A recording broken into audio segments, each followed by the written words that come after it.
this is Seth Wellington, and welcome to another in-car movie review. Today I saw Book Club. Book Club stars Diane Keaton, Mary Steenburgen, Candice Bergen, and Jane Fonda. And it's about a book club of 60s and 70-year-old women. They have been friends since like the 60s, and they started a book club in the 60s, and they've all become professionals in their given industries. But they always connect over book club once a month, and some of them are divorced, some of them have never married, one of them is still married, but it doesn't feel like a happy marriage.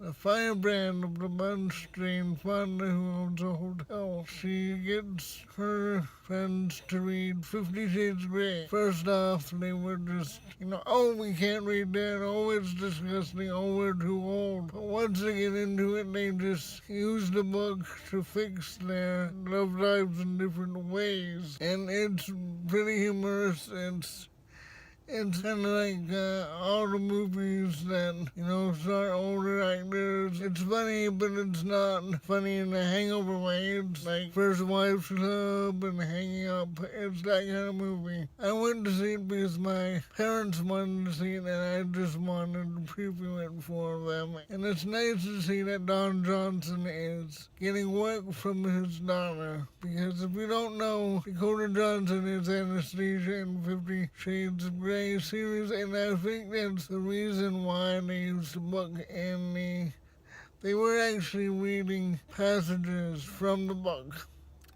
Little short passages, but I was surprised. I thought that was, verboten, quoting work like that.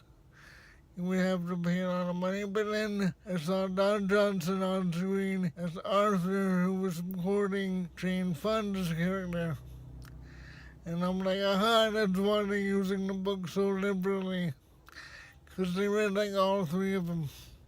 It's very strange for a movie to use a book like that as the centerpiece of the whole film, unless you're doing As You Like It or Hamlet, any of the Shakespearean books, or like Moby Dick and Bram Stoker's Dracula. This is different because this is a modern book.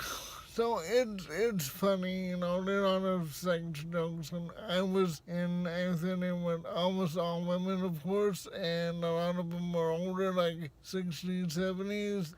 Some of them were younger, and they were just freaking out. They were laughing, and it just was so fun to watch people enjoy their film that much. And they were talking about it afterwards. Oh, I can't believe they did that. And that's really what a good movie does, even though this was a 6.2, stars. So it's not really a high-rated film, but it's a good popcorn film if you're into that kind of First Wives Club type of thing.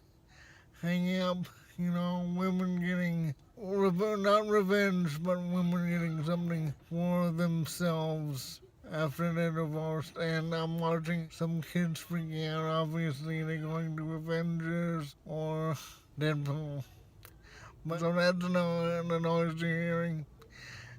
I would recommend it if you like just a light movie that you don't have to care about, and something that's not really R-rated like Deadpool 2. I enjoy these things. I like Father of the Bride, both of them. Sometimes you gotta take one for their parents and do a movie that doesn't often get reviewed. If you like this film, ring the bell and you'll get notification. Subscribe if you're subscribed. And visit my links in the comment box below, and you'll see what kind of gear I'm using and my Twitter handle and whatever. I hope you have a good weekend and have a good night.